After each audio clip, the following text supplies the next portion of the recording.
Wala raw kami magagawa kasi crew lang kami. Kwento ni Ryan from Cavite.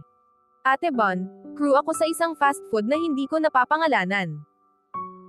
Marami siguro sa inyo iniisip na madali lang ang trabaho namin, smile, serve, tapos. Pero ang hindi nila alam, bawat ngiti namin may kasamang gutom, pawis, at minsan, hiya. Isang gabi, ako yung naka-assign mag-mop ng sahig. Busy, madulas, nagmamadali lahat.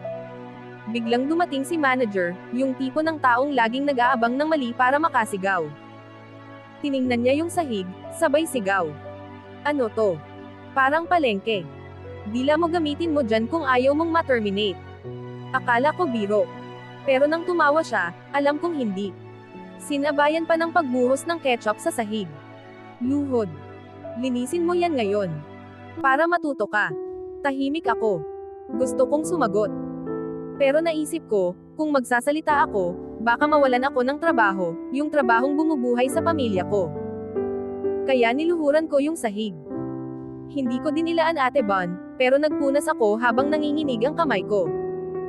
Ramdam kong lahat ng crew nakatingin, pero walang makialam. Pare-pareho kaming takot. Pag-uwi ko, hindi ako agad nakatulog.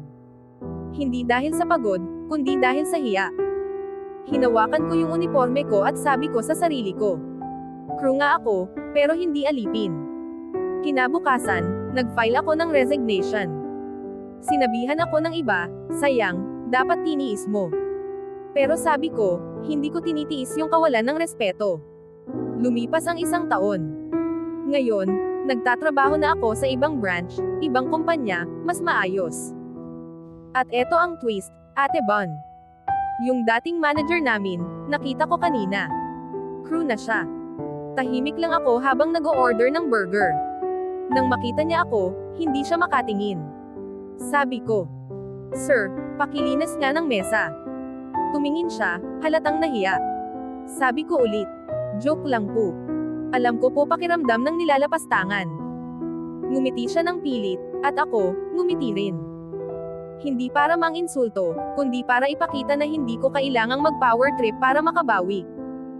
Minsan, Ate Bon, ang tunay na tagumpay ay hindi yung pagtaas ng posisyon mo, kundi yung kayang mo pa ring ngumiti sa taong yumorak sa'yo noon, kasi alam mong hindi ka bumaba sa antas niya. Grabe talaga ang plot twist ng buhay. Akala niya noon crew lang ako. Ngayon ako na yung marunong rumspito kahit hindi ako manager.